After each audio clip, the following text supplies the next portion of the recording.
छत्रपती शिवाजी महाराजांमुळे तुम्ही दिवसा ढवळ्या लग्न करू शकता.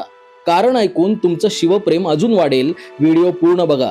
इसवी सन 1300 ते 1400चा काळ. भारत भूमीवर परकीय आक्रमण होऊ लागली होती आणि त्या काळात जेव्हा लोक लग्न किंवा इतर समारंभासाठी एकत्र जमत असत, तेव्हा त्या संधीचा फायदा उठवून परकीय शत्रू आक्रमण करायचे, मंडपाची नासधूस करायचे, सोनं लुटायचे, जाळपोळ करायचे, स्त्रियांचं अपहरण करायचे आणि त्यांच्यावर अत्याचार सुद्धा करू लागले.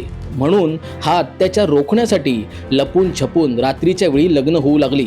त्यानंतर हा परकीय शत्रू महाराष्ट्राकडे वळू लागला. पण इथे त्याचा प्लॅन फिसकटला. कारण या महाराष्ट्राच्या मातीत एका महापुरुषाचा जन्म झाला होता. त्यांचं नाव होतं छत्रपती शिवाजी महाराज. छत्रपती शिवाजी महाराजांच्या राज्यात परकीय शत्रू अत्याचार तर सोडाच, महाराष्ट्राच्या भूमीवर पाऊल ठेवायला सुद्धा घाबरत होता. म्हणून छत्रपती शिवाजी महाराजांमुळे तुम्ही आज दिवसा ढवळ्या लग्न करू शकता. शिवप्रेमी असाल तर हा व्हिडिओ प्रचंड व्हायरल करा आणि अशा युनिक स्टोरीसाठी संवाद सेतूला फॉलो सुद्धा करा.